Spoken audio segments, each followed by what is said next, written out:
Halo trader, kemarin kita udah bahas dasar-dasar trading forex, baik dari cara menggambar trendline dan juga cara menentukan support dan resisten yang kuat.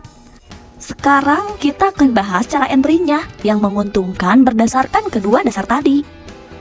Sebenarnya ada dua cara entry yang biasa dipakai para trader, dan kedua-duanya ampuh untuk menghasilkan banyak tips. Tapi ini balik lagi sama karakter trader sendiri. Apakah kamu trader yang tipenya hati-hati atau yang tipenya agresif? Hajar-hajar aja gitu. Keduanya juga udah ada kelebihan dan kekurangannya juga loh. Karena itu, tonton video ini sampai habis agar kamu bisa tahu kedua cara entry jitu ini. Dan strategi entry-nya yang mana yang cocok dengan karakter trading kamu. Jadi, mari kita mulai. Ya, dari video 1 sampai 5, kamu udah belajar dasar-dasar analisis teknikal, seperti support, resisten, sama trendline gitu. Nah, kalau channel itu sebenarnya kayak pengembangan dari trendline. Sekarang kita mau ngebahas cara nyari tips yang banyak pakai dasar-dasar analisis teknikal yang tadi kamu pelajari. Tapi sebelum kita lanjutin, penting banget ingetin bahwa sebenarnya trendline sama channel juga bisa jadi kayak support dan resisten. Kalau lagi downtrend, trendline jadi kayak tembok yang nahan harga naik alias jadi resisten. Kalau lagi uptrend, trendline jadi kayak pijakan buat harga naik alias jadi support. Sebenarnya ada dua strategi yang bisa kamu pakai berdasarkan support dan resisten. Yang pertama namanya bonce trading, dan yang kedua namanya breakout trading. Kita mulai bahas ya. Yang pertama kita bahas tentang bonce trading. Nah, bonce trading ini ada juga yang bilang swing trading.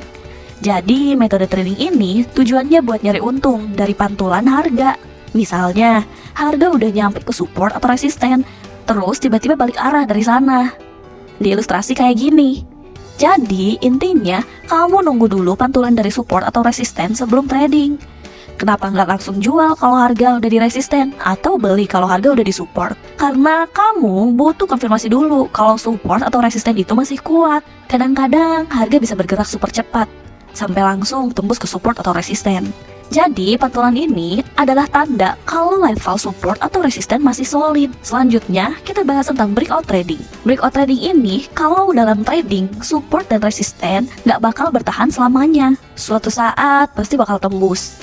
Nah, pas momen kayak gitu, kamu masih bisa nyari peluang pakai strategi yang namanya breakout trading. Ini bener-bener beda banget sama bonce trading. Jadi, kalau kamu di bonce trading, kamu nunggu pantulan buat beli atau jual. Tapi di strategi breakout ini, kamu malah manfaatin pas support atau resisten ditembus. Asumsinya, kalau support atau resisten tembus, biasanya bakal ada pergerakan kenceng, rally setelahnya. Ya, di ilustrasi kayak gini. Strategi yang gini agak agresif. Artinya, transaksi dilakukan langsung setelah dapat konfirmasi tembusnya level support atau resisten.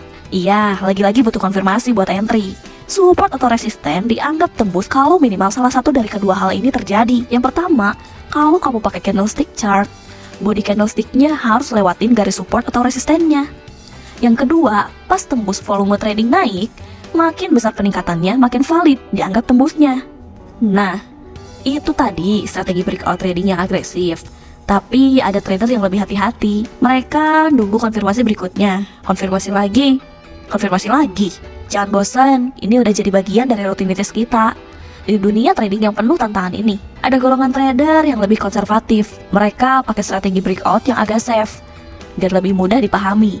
Kita sebut aja, ini strategi breakout konservatif. Nah, gimana caranya?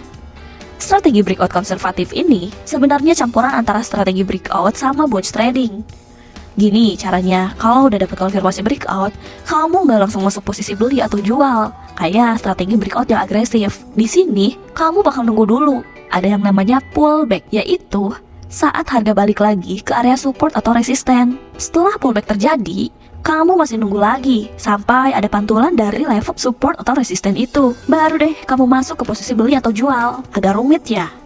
Tapi sebenarnya enggak juga sih. Biar lebih jelas, kami udah siapin ilustrasi buat ngasih gambaran tentang strategi ini. Kedua strategi, baik breakout agresif maupun konservatif, punya kelebihan dan kekurangannya sendiri. Kalau kamu pakai strategi breakout yang agresif, keuntungannya adalah kamu bisa masuk langsung dan gak bakal ketinggalan momen. Tapi tentu aja ada risikonya. Contohnya, Kamu udah jual, begitu support tembus, tapi ternyata malah harganya naik lagi, dan balik lagi ke atas support. Nah, kalau kamu pakai strategi konservatif ini, kelebihannya adalah resiko kamu kecil.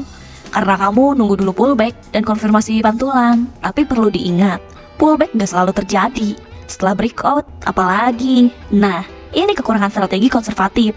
Kamu bisa aja kehilangan kesempatan buat masuk karena harga udah jauh. Setiap trader punya gaya yang berbeda-beda. Kamu bisa pilih mau jadi yang agresif atau yang konservatif. Kalau kamu sabar dan lebih suka main aman, strategi konservatif mungkin gak cocok buat kamu. Tapi kalau kamu tipe yang lincah dan suka tantangan, mungkin strategi agresif lebih pas buat kamu. Pilihan ada di tangan kamu ya. Sesuaikan aja sama kepribadian kamu. Nah, jadi gimana? Kamu ngerasa cocok pakai strategi entry yang mana? Komen di video ini ya. Tapi aku harap video singkat ini bisa nambah ilmu kamu dalam trading. Begitupun kalau ada yang kurang jelas, boleh kok kamu hubungi aku di nomor WhatsApp yang ada di deskripsi video ini. Sekian video kali ini, jangan lupa dukung channel ini dengan like, comment, share, and subscribe channel ini. Biar kamu bisa menguasai semua ilmu-ilmu trading dengan cara yang simple dan sistematis. Sampai ketemu di video selanjutnya ya. Terima kasih.